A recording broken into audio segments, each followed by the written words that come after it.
Colorado has a robust energy economy, and it's a huge boon economically to the state.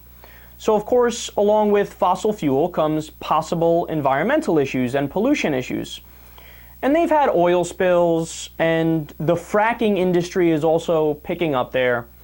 So we've been over multiple times what happens with fracking. There's a chemical stew that's pumped into the ground that has all different types of corrosive materials and carcinogens. And that forces natural gas to the surface where they extract it and then use it. And of course that affects nearby water supplies and also the air quality. But fracking was exempt from the Clean Water and Air Act under the Bush administration. In fact, it's known as the Halliburton loophole.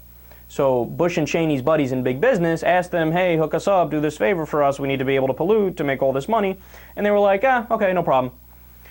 So as a result of this, the individual states, including Colorado, have moved to regulate and stop these problems on their own. They're doing it without the federal government. So one thing that they did was pass a law requiring rural energy cooperatives to get 20% of their energy from renewable sources by the year 2020. That's a very moderate, very vanilla piece of legislation that says just this tiny amount, renewable sources, that's all you need, right? Well, that actually caused some backlash in the energy community. So Governor John Hickenlooper, who's a Democrat, signed an executive order to be even kinder to the energy companies and said, hey, you know what? I'll personally review in a couple of years the progress you guys are making, and if you can't reach that 20% mark, I'll drop it to 10% if 20% isn't feasible. And other than that, Colorado pushed for increased fines for violations of already existing regulations. But by the way, that bill failed. It didn't even get through.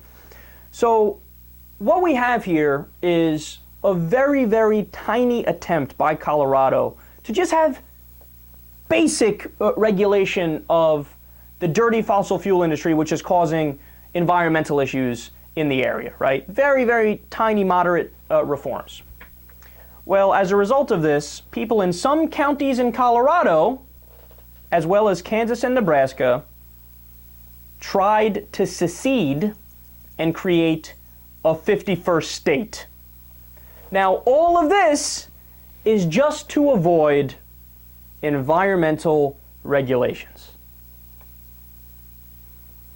Man, industry is like a little crybaby.